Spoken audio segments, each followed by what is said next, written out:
السلام عليكم ورحمة الله وبركاته.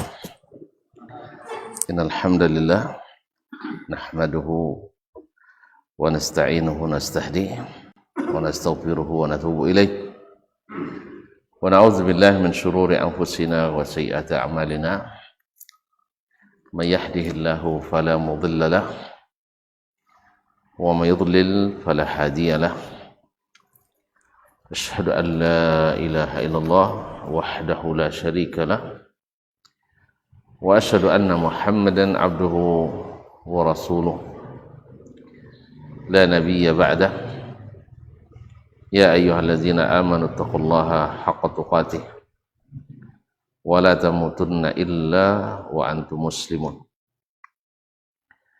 يا أيها الناس اتقوا ربكم الذي خلقكم من نفس واحدة وخلق منها زوجها وبث منهما رجالا كثيرا ونساء واتقوا الله الذي تساءلون به والأرحام إن الله كان عليكم رقيبا. يا أيها الذين آمنوا اتقوا الله وقولوا قولا سديدا يصلح لكم أعمالكم ويغفر لكم ذنوبكم ومن يطع الله ورسوله فقد فاز فوزا عظيما. أما بعد فإن أصدق الحديث كتاب الله وخير الهدى هدى محمد صلى الله عليه وسلم وشر الأمور محدثاتها وكل محدثة بدعة وكل بدعة ضلالة. Kaum muslimin, kaum muslimat yang dirahmati Allah Subhanahu wa taala, bersyukur kita kepada Allah atas segala nikmat dan pemberiannya. Hari ini kembali kita bisa mengaji di sini di Masjid Utsman bin Affan radhiyallahu taala anhu di Senayan, Kampar Utara. Mudah-mudahan Allah Subhanahu wa taala terima kita sebagai hambanya yang bersyukur sehingga diberikannya nikmat-nikmat yang senantiasa membuat kita bersyukur.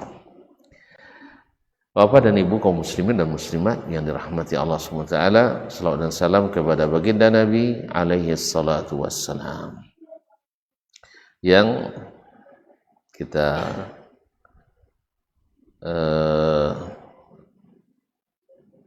ikuti, yang kita pedomani. Mudah-mudahan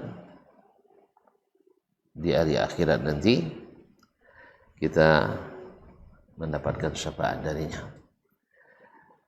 Menyambung kaji bersama Imam Al-Bukhari melalui kitabnya As-Sahih, masih dalam Kitabu Al-Wudu, bab yang ke-62. Qala rahimahullah ta'ala, babul bauli inda subatati qaumin. Bab tentang buang air kecil di samping pembuangan sampah masyarakat. Tapi salah arti sampah masyarakat, pembuangan sampah suatu kaum. Artinya tentang boleh buang air kecil di tempat pembuangan sampah. Baik. Ini berdasarkan hadis yang akan disampaikan atau disebutkan oleh Imam Al-Bukhari rahimahullah untuk menghilangkan keraguan dari sebagian orang. Karena di hadis ini Abu Musa Al-Asy'ari, karena di hadis sebelumnya, di hadis Hudzaifah ibn al-Yaman, Nabi alaihi salatu wassalam ini buang air di pembuangan sampah itu. Kemudian di hadis ini Abu Musa Al-Asy'ari yushaddid, keras melarang buang hajat dalam keadaan berdiri. Qala hadatsana Muhammad ibn Ar'arah, telah menceritakan kepada kami Muhammad ibn Ar'arah, itu Muhammad ibn Ar'arah ibn Walid ibn Burunt Al-Qurashi, Abu Ibrahim As-Sami. Qala, dia berkata, haddatsana Syu'bah, telah menceritakan kepada kami Syu'bah, yaitu Syu'bah Ibn al-Hajjaj Al-Ataki. Abu Bistam Al-Basri, awwalu man fattasha al-haditha bil Basrah, adalah orang pertama atau ulama pertama yang memeriksa hadis, kesahihan hadis di Basrah, dan dikenal dengan Amirul Mukminina fil hadis, yaitu gelar tertinggi yang diberikan kepada para ulama hadis. Dan disebut pula beliau tidak meriwayatkan kecuali dari rawi yang thiqah, An Mansur, dari Mansur Ibn al-Mu'tamir At-Taimi, an Abi Wa'il, dari Abu Wa'il Syaqiq ibn Salamah al-Kufi, qal kana Abu Musa al-Ash'ari, yaitu Abdullah ibn Qais, salah seorang ulama sahabat, yushaddidu fil bauli, beliau bersikap keras dalam masalah buang hajat. Wa yaqul inna bani Israel kana iza asaba thawba ahadim qaradahu, sesungguhnya Bani Israel apabila pakaian mereka ditimpa oleh air kecil, qaradahu, mereka memotongnya, mengguntingnya. Faqala Huzaifah, lalu Huzaifah berkata, laitahu amsak, andainya Abu Musa berhenti bersikap keras seperti ini. Ata Rasulullah sallallahu alaihi wasallam subatata qaumin fabala qa'iman. Rasulullah SAW mendatangi tempat buang sampah suatu kaum, fabala qa'iman, lalu Nabi buang hajat dalam keadaan berdiri.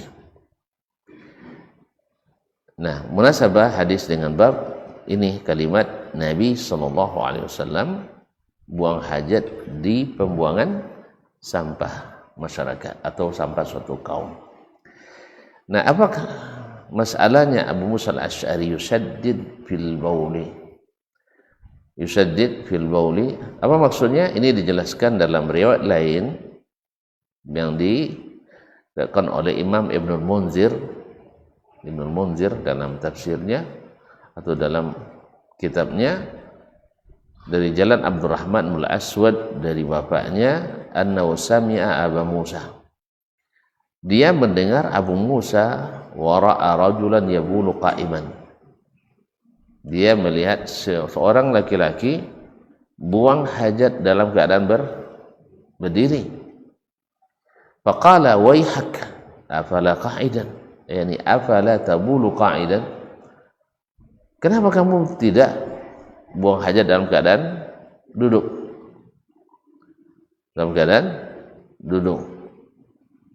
Karena Abu Musa mengingkari, seperti kita ketahui sebelum ini, bahwa kebiasaan orang Arab jahiliyah dulu, kalau laki-lakinya nggak pernah jadi jahiliyah dulu. Orang jahiliyah dulu kalau buang hajat nggak pernah jadi jahiliyah. Adalah buang air kecil dalam keadaan berdiri. Maka sekarang masa sudah Islam masih kencing berdiri, kata Abu Musa. Jadi dia membawakan ini. Lalu dia menceritakan, thumma zakara qissah Bani Israel. Kemudian dia menceritakan bahwa Bani Israel dulu, ya, saking hati-hatinya, bila sempat kena pakaiannya oleh air kencing, mereka potong. Misalnya celananya kena percikan air kencing, dia potong, tidak cukup dengan dibasuh. Ini berat atau ringan ini? Banyak kisawung nak koyak dia. Banyak selawan akan lah sempak-sempak. Dia kena gunting. Sebagian ulama menafsirkan bukan hanya kain, kulitnya saja subhanallah, tapi ini berlebihan ini. Karena riwayat ini menjelaskan makna daripada, karena di sebagian sebut jildahu, kulitnya, maksudnya pakaian dari kulit, karena dulu tidak sedikit pakaian dari kulit. Dan ini tafsir yang lebih pas seperti kata Imam Ibn Hajar dalam Fathul Bari. Nah, kenapa dia menyebutkan kisah Bani Israel kalau kena percikan? Karena kencing berdiri, percikan itu akan lebih tinggi daripada kencing dalam keadaan duduk. Walaupun dua-duanya ada percikan. Dan percikan kencing berdiri akan lebih ini kepada orang yang orang yang melakukannya. Karena pertama, semakin tinggi tempat jatuhnya, semakin kuat percikannya. Maka itulah Abu Musa al-Asy'ari melarang seseorang itu buang hajat dalam keadaan berdiri. Sebab berakibat mengenai pakaian. Dan kalau mengenai pakaian, nanti kena najis. Kalau kena najis, kalau Bani Israel dulu sampai dipotong. Kalau kita kan harus mencuci. Nah, kalau tidak cuci dan ada najis, maka berakibat kalau dibawa sholat kita tidak sah. Itulah sebabnya Abu Musa al-Asy'ari radhiyallahu taala anhu bersikap keras terhadap orang yang melakukan kencing dalam keadaan berdiri.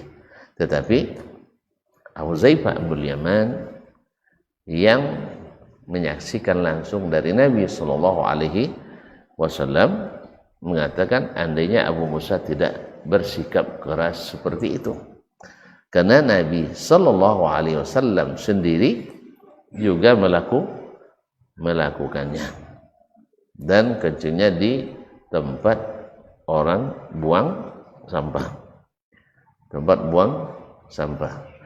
Sebagian ulama mengatakan, kenapa Nabi berdiri di situ? Ada yang menafsirkan karena sampah itu kan lunak, tidak keras, jadi percikannya juga tidak kuat, sehingga aman dari mengenai pakaian. Sebagian lagi ada yang mengatakan karena di sekitarnya itu kotor, sehingga kalau seandainya beliau dalam keadaan duduk, kemungkinan akan mengenai pakaiannya, dan juga akan mengenai percikannya, mengenai pakaiannya, dan sebagainya. Wallahu alam. Sebagian lagi mengatakan itu untuk menunjukkan, untuk mengajarkan bahwasanya walaupun lebih utama dalam keadaan duduk, tapi supaya tidak terlalu keras seperti kata Huzaifah, Abu Musa tidak seperti bersikap seperti Abu Musa radhiyallahu taala. Artinya menunjukkan di saat diperlukan maka itu diperbolehkan. Di saat diperlukan maka itu diperbolehkan. Misal kan ini yang selalu kita perhatikan, tidak sesuai dengan keadaan kita di bandara-bandara kita, kadang di masjid-masjid. Jadi saya di sebuah masjid, Masya Allah, toiletnya tidak ada yang jongkok, semuanya toilet duduk. Kalau di luar negeri memang, anggaplah misalnya Singapura, mereka WC-nya rata-rata WC kering, toilet kering. Kan iya sih? Pernah Singapura? Empat jauh aja di lerulah dah boleh nampak je punya kan. Nampak tang suaranya. Nah, alhamdulillah. Atau misalnya bukan di Eropa pada umumnya toilet toilet kering. Jadi boleh dikatakan tidak berlumpur. Sedangkan di kita, yang kedua, mohon maaf, kadang-kadang di sisi kebiasaan, kepedulian. Orang, mohon maaf, luar negeri kadang-kadang masalah menyiram mungkin lebih tertib daripada sebagian kita.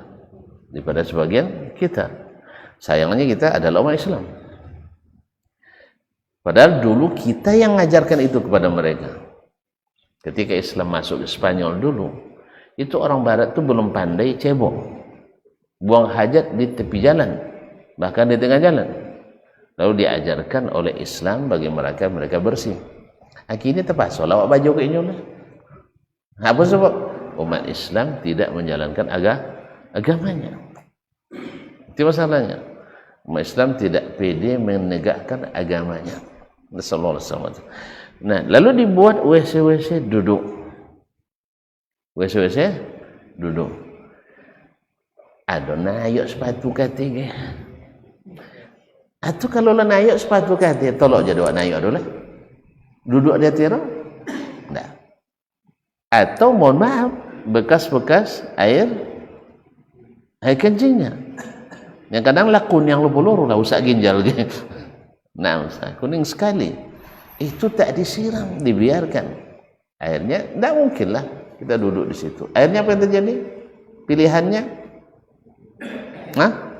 naik lo kata cundinya, dan itu berbahaya. Naik ke atas WC duduk itu sangat berbahaya. Apalagi bagi yang badan-badan besar seperti saya ini, itu sangat berbahaya. Kalau sempat pecah, auzubillah, menyebabkan luka berat itu, luka berat. Jadi sebab itu jangan coba-coba naik ke atas. Kecuali yang berat-berat 25 kilo enggak apa-apa lah. Ya, 25. Nah, jadi kalau naik ke atas berbahaya. Nah, di saat seperti ini gimana harus solusinya? Kalau di lantai ada juga yang buat. Jadi saya pernah di bandara, awak pun nak masuk lah di posan dek clean apa CS-nya. Pak, jangan cacing di lantai ya katanya. Mungkin yang sebelumnya mungkin yang sebelum saya berjubah. Mungkin kah tu acurugahnya berjubah mayu di lantai dak lo basiram seprono. Itu loh, nya hemat air. Akhirnya dan korban jadi pasar, Pak jangan kencing di lantai ya Pak katanya. Dah penuh banyak loh. Jadi image, nah, makanya kalau tidak kan berhasil jangan bagi jubah juga merusak image jubah jadinya. Ini banyak dan kadang itu minta maaf je. Kadang sampai mandi seminggu tidak mandi gitu. Jadi jubah jaga kehormatan. Kadang ini pakaian, mohon maaf, Nabi suka pakaian gamis seperti ini, gamis kan. Nah, nanti kita pakai pula, memang. Tapi Nabi menjaga kebersihan itu. Karena karena selamanya bu ini, Pak jangan ya. Nanti awak lain tak pembangi kalau tak di kampus. Nah, jadi mungkin, wallahu a'lam, mungkin sebelum saya itu, mungkin orang pakai jubah karena di atas kotor, ya kan, naik ke atas takut bahaya. Mungkin dia mutasyadid juga, tidak boleh kencing berdiri, akhirnya kencing di lantai. Cuman masalahnya tidak dibersihkan, hanya masalah itu. Jadi buang hajatnya di lantai tapi tidak dibersihkan. Baunya di situ payah untuk disiram. Misalnya kalau di awal cukup dengan 3 gayung itu cukup, tapi kalau sudah lengket 30 payah. Nah, 30 payah. Jadi boleh berhemat dan masalah, cuman memang pastikan hilang baunya, pastikan hilang zatnya. Jadi kaum muslimin dan muslimat dirahmati Allah SWT, ini yang seperti ini ketika kita mendapatkan kondisi seperti yang saya sebutkan tadi di bandara atau di tempat-tempat umum, WC umum yang WC-nya WC duduk, kalau menurut saya tak pas untuk orang Indonesia. WC duduk ini belum pas. Ya kalau saya lihat dari kemana berjalan tuh rata-rata memang yang menggunakannya belum pas, pasti meninggalkan bekas. Kadang laporan tisu dalam gitu. Allah musta'an. Nyetong sampah doanya tapi kok kira dong nah. Jadi oleh sebab itu maka WC jongkok lah. WC jongkok di samping lebih mudah dibersihkan dan lebih murah biayanya dan lebih menjaga kesehatan. Atau setidaknya kalau buat sebagiannya jongkok, sebagian duduk. Ini kalau duduk semua seperti tadi terpaksa menggunakan hadis ini, yaitu boleh buang air dalam keadaan berdiri. Tapi harus jangan lupa harus tasatur, harus berlindung. Anda macam potong lah dulu, potong enggak tertahan dia jalan sampai wuduk lah dia dulu depan awaknya. Enggak lama keluar padahal enggak jauh dokek. Nah itu memang enggak lama sopan. Nah, sobang si kau sampai wuduk maunya. Setelah kalau sepau bau pindah. Allah musta'an. Ini bahaya juga kadang-kadang manusia banyak macam di depan kita. Ya, enggaklah ada malu pula sikit. Awak baju baru. Jadi mungkin tak tertahan ya, mungkin tak tertahan lagi beliau. Tapi nampaknya tak sholat juga orang tu. Mampir di masjid tapi hanya untuk buang, atau mungkin sudah sholat sebelumnya. Itu lebih baik ya.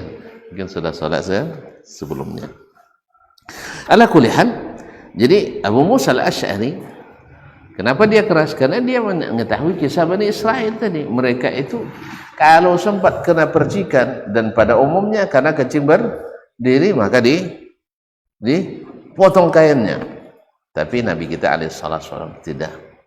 Nabi SAW tidak, karena yang percikan kecil atau sedikit itu dimaafkan insyaallah taala. Apalagi yang tidak diketahui adanya. Kalau hanya diragukan itu harus ditepis dan diabaikan.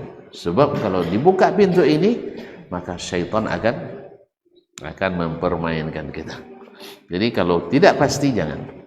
Makanya Abdullah bin Umar radhiyallahu taala anhu pernah buang hajat di Syam. Ketika buang hajat besar nampak langau.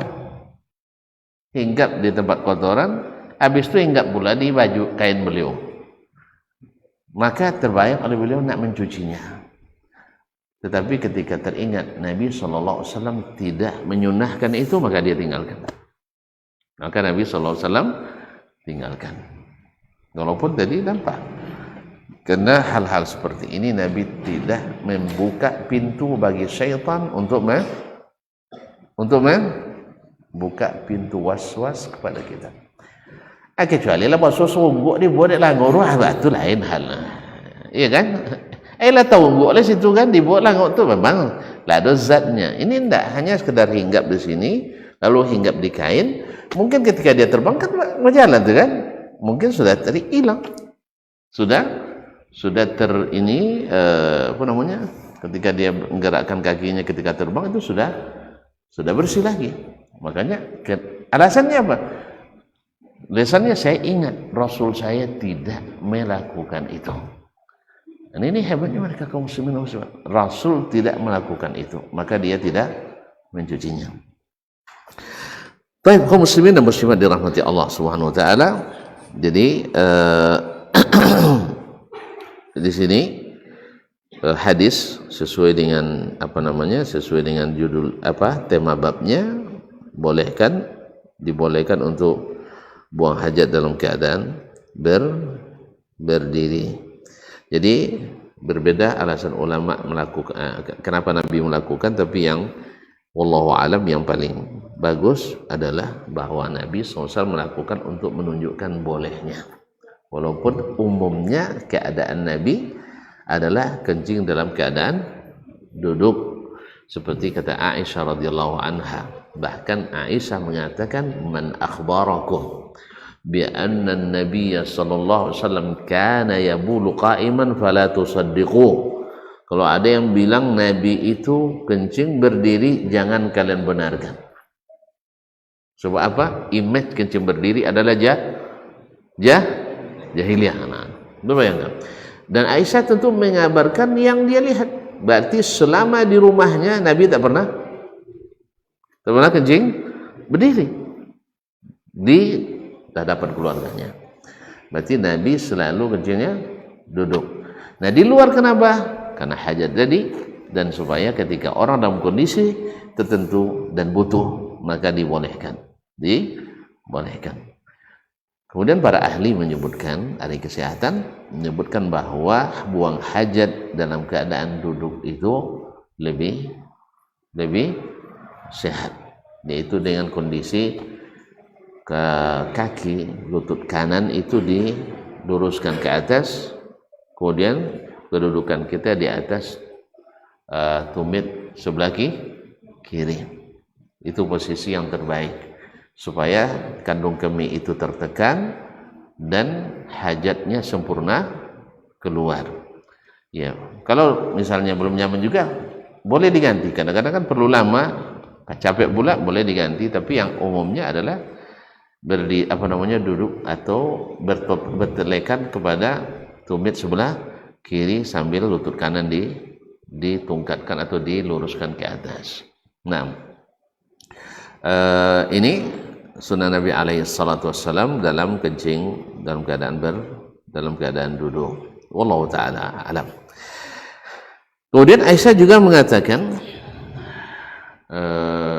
saking keras Aisyah radhiyallahu menafikan itu, sampai-sampai ada ulama yang mengatakan bahwa kencing duduk aslinya berdiri ini sudah dinasah dengan hadis Aisyah radhiyallahu taala anha. Tapi jumhur mengatakan tidak ada nasakh di sini.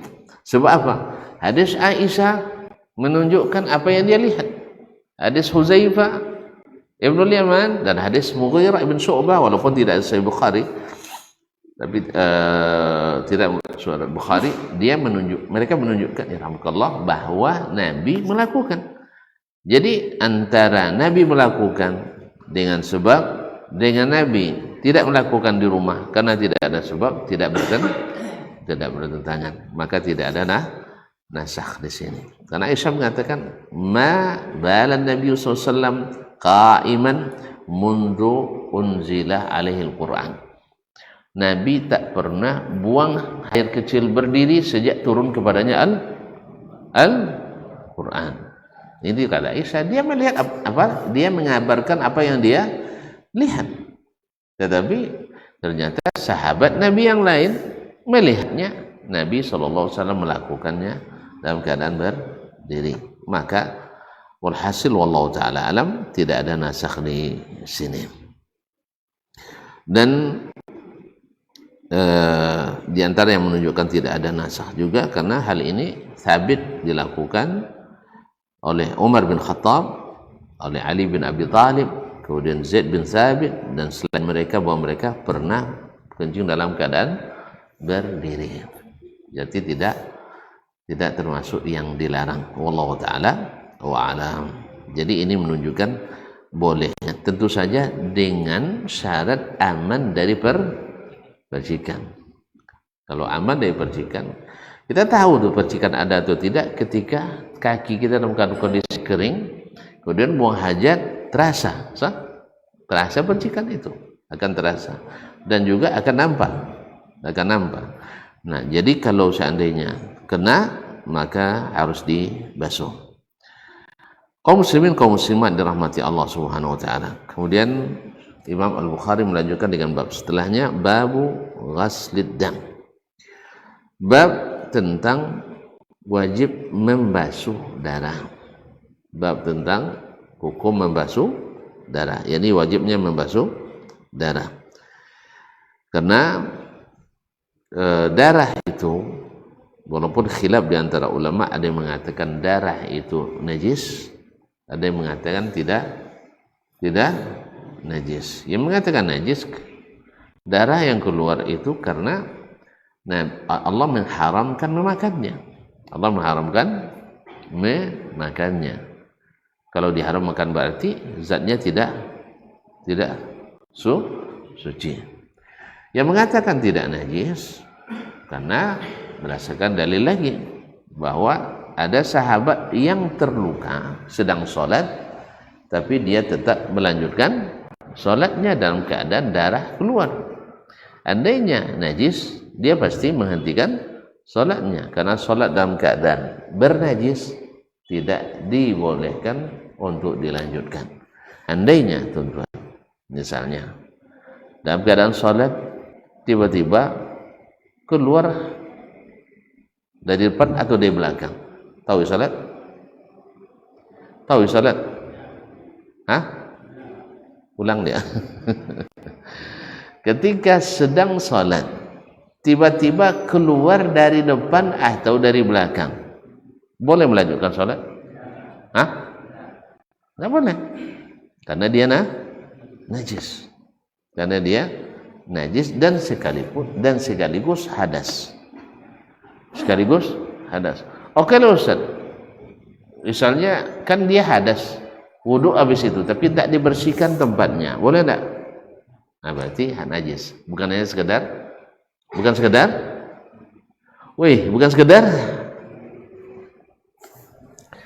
dia hadas dan najis. Jadi bukan sekedar hadas. Apa buktinya? Karena harus dibersihkan. Kalau hanya sekedar hadas tak perlu dibersihkan. Contohnya buang angin, dibersihkan. Apa sebab? Dianya hadas. Tapi kalau buang air kecil wajib dibasuh? Karena dia najis. Nah, kalau seandainya darah itu najis, tentu ketika keluar darah dia berhenti sholat, seperti orang keluar. Seperti orang keluar air, mesti berhenti sholat. Paham tak? Nah, ketika seseorang terluka lalu dia melanjutkan sholatnya, sahabat ini bukan kita, sahabat, dan itu zaman Nabi SAW, dia meneruskan sholatnya. Berarti maknanya darah itu tidak najis. Sebagaimana Umar juga melakukannya. Berarti darah itu tidak najis. Sebab kalau najis dia hentikan salat. Sebagaimana kalau keluar, apa yang keluar? Air dari depan atau dari belakang, mesti menghentikan salat karena najis dan hadas. Najis dan hadas. Bukti najis karena kalau antum wudu tanpa membersihkannya tidak boleh salat. Jelas? Atau antum bersihkan saja tanpa wudu juga tidak boleh salat karena dia hadas dan najis. Nah, ketika ada di antara sahabat yang terluka tapi tidak menghentikan sholatnya, meneruskannya, itu menunjukkan bahwa darah itu tidak najis menurut sebagian ulama. Nah, sekarang hukumnya masalah darah yang ada di kain itu, apakah dibasuh atau cukup digunting? Apa dibasuh atau tidak? Kita dengarkan azan dulu. Nah,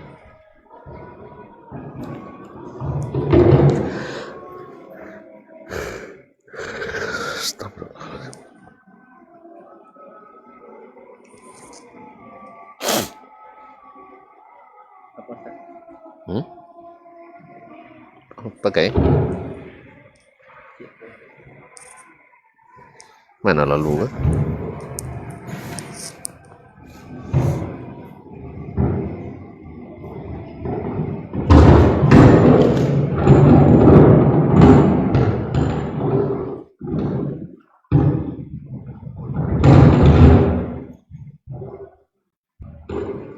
Lazim sih.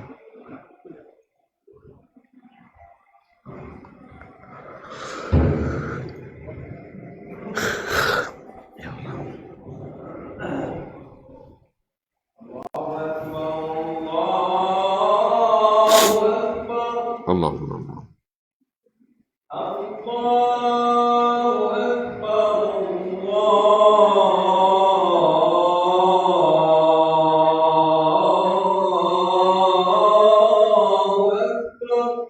Allah.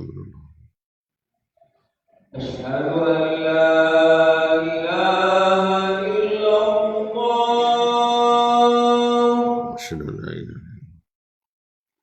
Asyhadu an la ilaha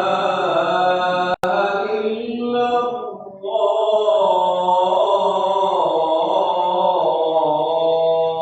Asyhadu an la.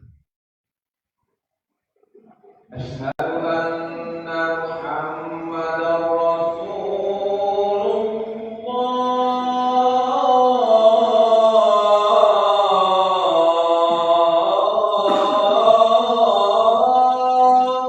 Asyhadu an la. Asyhadu anna Muhammadar Rasulullah.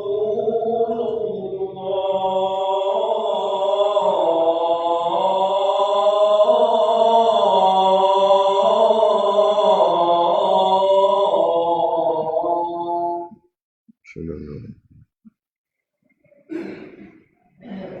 Hayya 'ala shalah.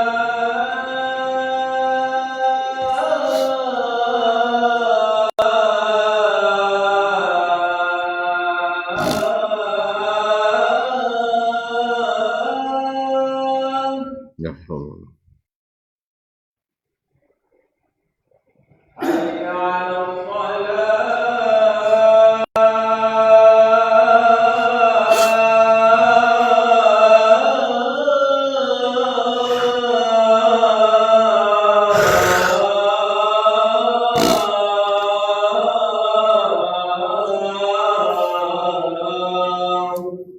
Ya Allah.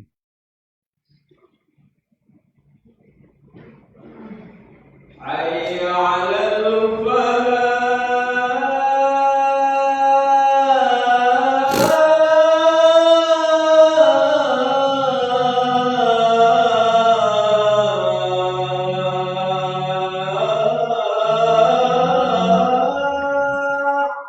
La haula. Hayya 'alal falah.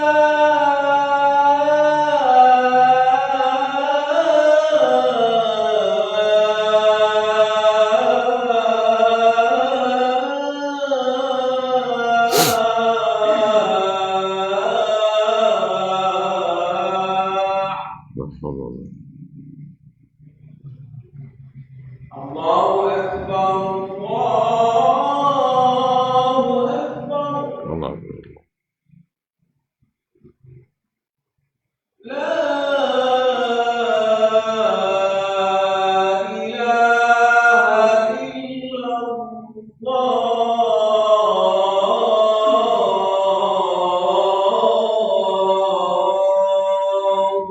Wa la asyhadu an la ilaha. Allahumma rabb hadhihi at-tawbah was-salat. Billahi rabbis samawati wal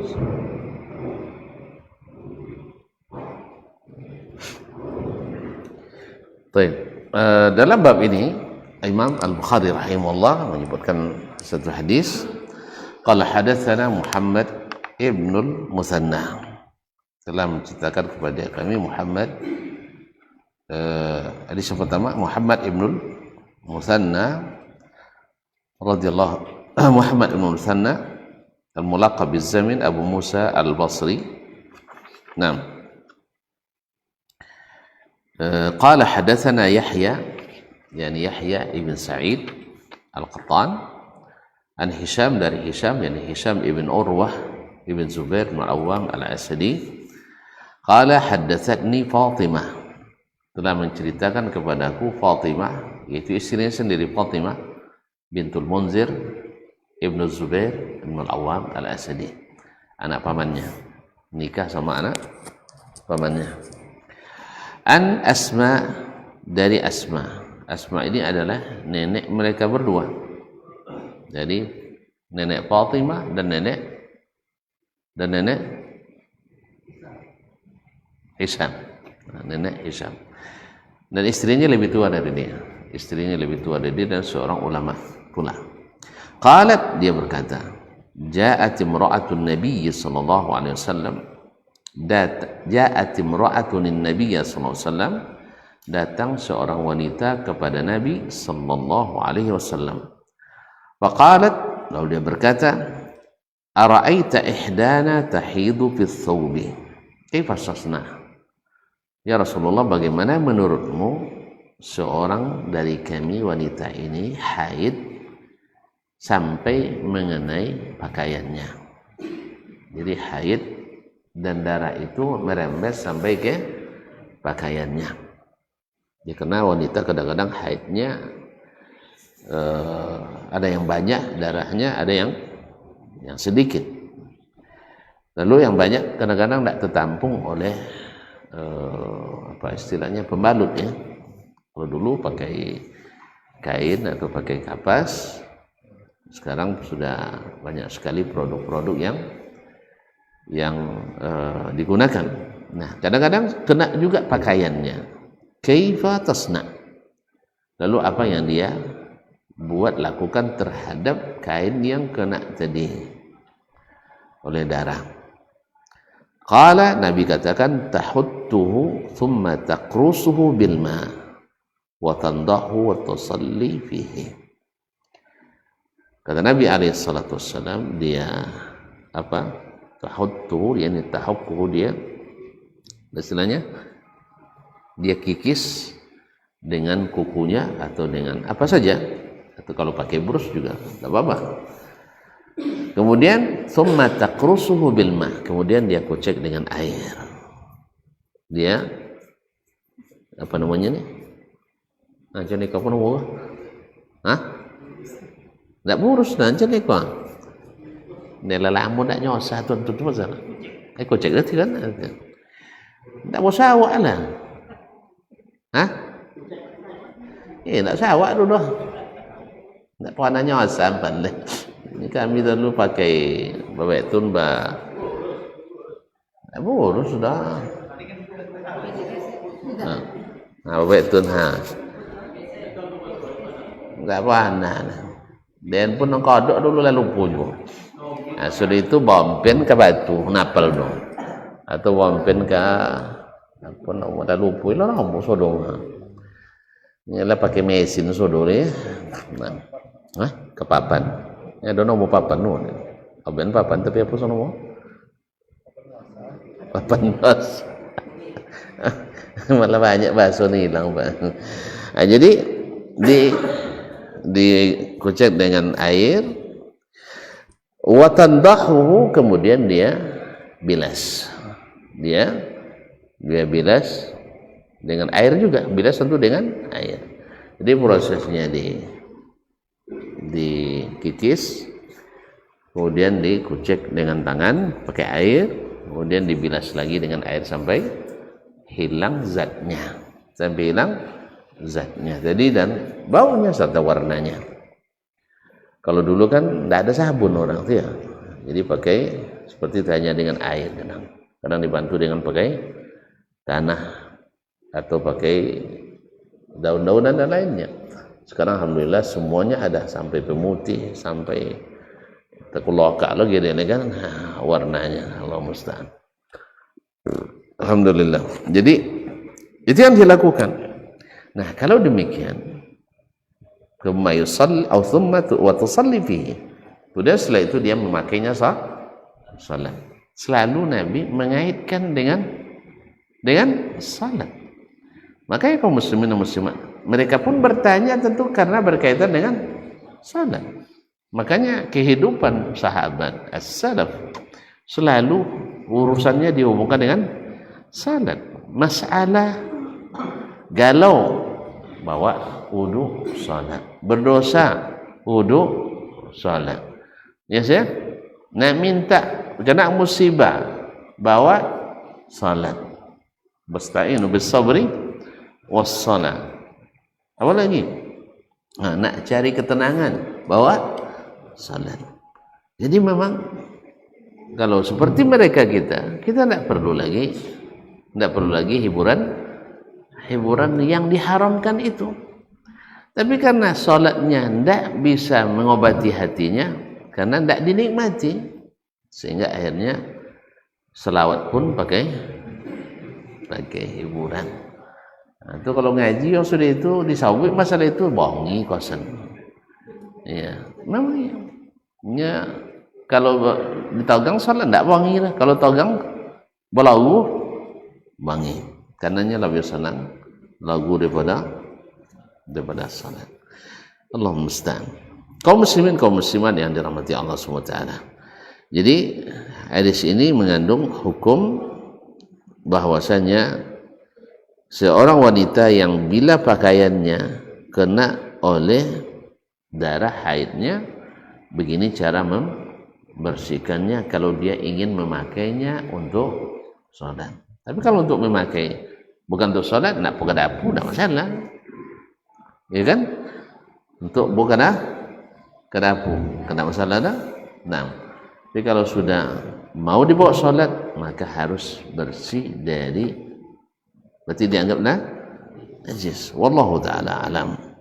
Nah, Allah Ta'ala alam. Oleh sebab itu, ini juga cukup kuat dalil bahwa qaulul jumhur, bahwa darah itu adalah najis, apalagi darah haid. Nah, kemudian di sini juga didapat bahwa menghilangkan najis harus hilang zatnya, ainnya. Ainnya hilang dengan buktikan hilang warnanya, hilang baunya, dan hilang rasanya. Tapi ya sudah berbani udah ya.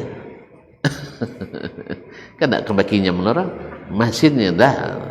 Tapi biasanya kalau sudah hilang warnanya, sudah hilang baunya, tentu rasanya juga sudah hilang. Wallahu ta'ala. Jadi 3 itu harus hilang. Tapi kan tak kena bakinyam lah.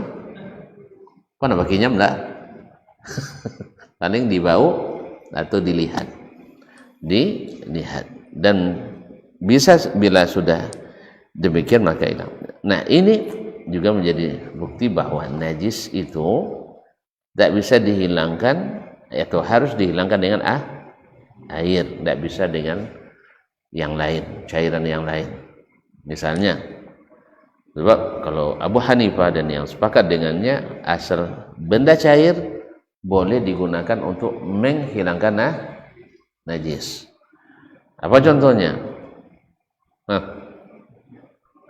Minyak bensin, nanti hilang sudah kali itu. Apalagi sembau api. Nah, minyak misalnya boleh, atau dibersihkan dengan air mawar. Pokoknya selain air mutlak, bagi mereka boleh, asal ada zat cair. Jus, jus apa misalnya? Jus limau, jus kambiu, ayu kambiu, bisa. Tapi kalau jumhur tidak harus dengan air. Kalau Abu Hanifah dan muridnya Abu Yusuf membolehkan dengan yang semua yang cair. Kaum muslimin kaum muslimat dirahmati Allah Subhanahu wa taala, ini juga menunjukkan bahwa wanita-wanita pada hari itu sangat sederhana. Sebab kalau seandainya pakaiannya banyak seperti kita hari ini, kadang-kadang pertanyaan itu tidak urgen lagi. Ya, kalau ada orang tanya gini ya, itu aja maknya kan itu lah. Sudah tanya, tidak ada pakaian ibu selain itu kan itu kan. Nah, itu aja pertanyaan, jelas aja jangan cuci begitu kan enggak. Jadi kadang-kadang karena itu yang dimiliki, maka itu yang dia bersihkan. Tapi karena hari ini orang sudah banyak pakaiannya, pertanyaan seperti ini kadang tidak relevan lagi, tidak relevan. Tapi artinya bahwasanya najis itu kalau ada atau mesti dibersihkan apabila kita ingin melakukan salat. Wallahu taala a'lam. Baik. Ada satu hadis lagi dalam bab ini ternyata.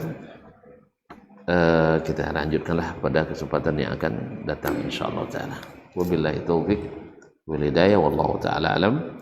Wa sallallahu ala nabiyyina Muhammadin wasallam. Subhanakallah bihamdik.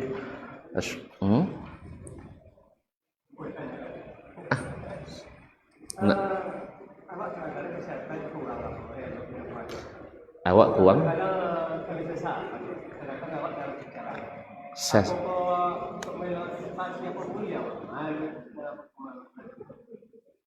apa nama? Apa nama? Heeh.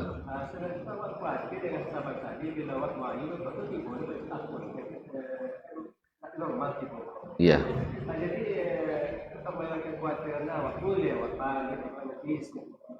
Nah, nya ndak was-was kan memang iya. Nah, kalau was-was harus ditinggalkan karena itu akan menyiksa kita. Tapi kalau seandainya tidak was-was dan memang ini misalnya kan orang-orang kena penyakit, kalau orang sasaba nomor, kalau dalam istilah apanya salisil baul, yaitu tidak terkontrol. Dan itu khususnya kalau sudah mulai meningkat umur, ya kalau masuk ini penyakit apa istilahnya prostat ya, prostat. Kalau memang kena itu maka dibolehkan insyaallah taala. Wallahu taala alam. Tapi bukan hanya sekedar was. Nah, tapi kalau was-was itu harus kita tinggalkan. Wallahu taala alam. Jadi ada sebagian memang kadang-kadang kalau sudah masalah itu baik pembuangan depan maupun pembuangan belakang. Karena kalau sudah terbukti bahwasanya setelah buang hajat ternyata ada sisa yang akan keluar lagi. Diceritakan bahwa Imam Ahmad rahimahullah di akhir-akhir usianya beliau mengalami hal ini. Setelah buang air kecil, beliau tak bisa langsung wudu karena ada tersisa lagi yang harus diulang kembali. Setelah itu baru selesai. Kalau sekarang namanya penyakit apa tadi? Prostatitis ya, prostatitis. Nah, kalau sudah prostatitis nomor saya, nya prostat, tapi nomor penyakit infeksi saluran kemih.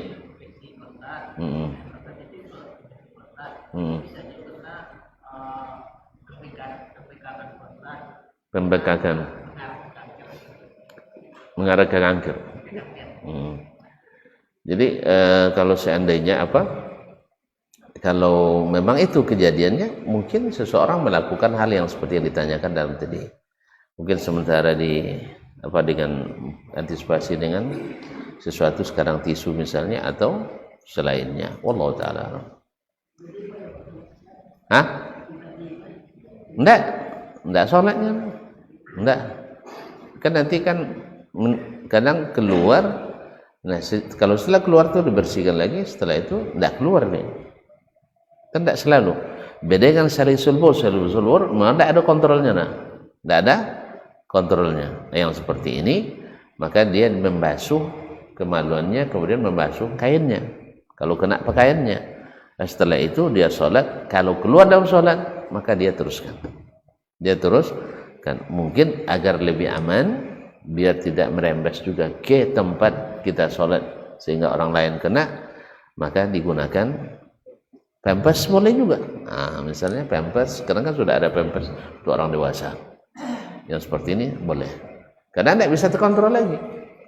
Kalau setiap baru wudhu udah keluar lagi, wudhu keluar lagi, yang seperti sama juga dengan kena angin, salisi rih, yaitu penyakit yang anginnya tidak terkontrol lagi. Kalau pesawat tidak ada parpaknya, tidak ada parpaknya. Nah, kalau sudah tidak ada parpaknya, ya apa boleh buat?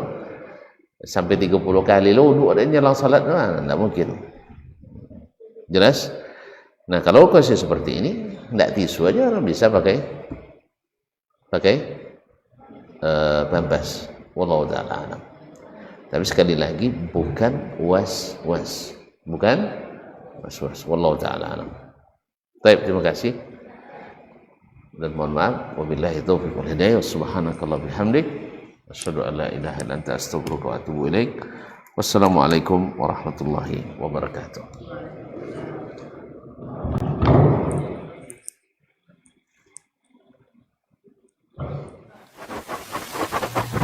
barometer amal kita saleh tak salehnya di salat kita. Bila salat kita ikhlas dan sesuai dengan sunnah Nabi SAW, maka insya Allah amalan yang lain mengikut. Ini aktivitas ini membantu saya di akhirat atau akan menyulitkan saya di akhirat? Kalau seandainya perbuatan itu ternyata akan menyulitkan kita di akhirat kelak, tinggalkan perbuatan itu. Anta ni'mal jund. Kamu adalah sebaik-baik prajurit. Coba lihat. Kamu adalah sebaik-baik prajurit. Maka tujuannya adalah menghancurkan kehidupan rumah tangga.